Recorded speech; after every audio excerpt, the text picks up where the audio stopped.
বেজে গেছে লোকসভা নির্বাচনের দামামা। নির্বাচনের দিনক্ষণ ঘোষণা হতেই রাজ্যের মাটি চষে বেড়াচ্ছেন সবকটি রাজনৈতিক দল। এদিন থেকে বিরোধীদের থেকে এগিয়ে রাজ্যের শাসক দল বিজেপি। কেননা দিনক্ষণ ঘোষণার পূর্বেই রাজ্যের পশ্চিম ত্রিপুরা আসনের প্রার্থীর নাম ঘোষণা করে প্রচারে নেমে পড়ে শাসক দল। সোমবার ৩ নং বামুটিয়া গান্ধীগ্রামের নবগ্রাম অঞ্চলের রাজ্যের পশ্চিম ত্রিপুরা আসনের প্রার্থী বিপ্লব কুমার দেবের সমর্থনে বাড়ি বাড়ি প্রচারে মিলিত হলেন রাজ্যের মুখ্যমন্ত্রী অধ্যাপক ডক্টর মানিক সাহা।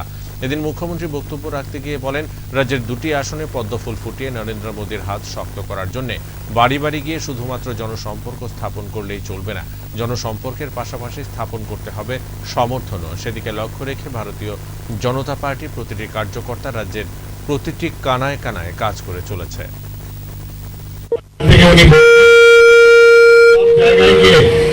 ঘরে ঘরে আমাদের যেতে হবে, আর ঘরে ঘরে গিয়ে সম্পর্ক স্থাপন করতে হবে। শুধু সম্পর্ক স্থাপন করলে হবে না, সম্পর্কের সাথে সাথে সমর্থন স্থাপন করতে হবে।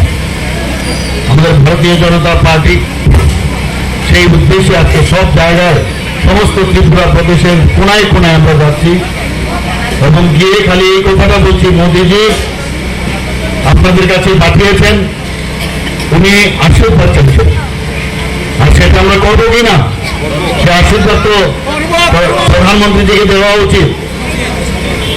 370 ভারতীয় জনতা পার্টির লক্ষ্যমাত্রা রেখেছে, আর আমাদের যে সহযোগী দল সেই দল মিলে এনডিএ দল 400 উপরে, কিন্তু সারা ভারতবর্ষ এখন যে অবস্থা সেখানে হবে, কিন্তু সেটাও যে কোন জায়গায় যাবে নবটি নোট কেউ বলতে পারবে না, এত ভালো অবস্থা। প্রধানমন্ত্রীজি সমস্ত সাধারণ মানুষ, গরিব মানুষ, মেহনতি মানুষ, কৃষক, ছাত্র, যুবক সবার কথা চিন্তা করে। সবকা সাথ সবকা বিকাশ, বিশ্বাস আর তার প্রয়াসের কথা বলে। আজকে আমরা ভাগ্যবান যে অ্যাক্টিভ পলিসির কারণে আজকে ত্রিপুরা আমরা যেটা ভাবিনি সেই ত্রিপুরায় সেটা হয়েছে।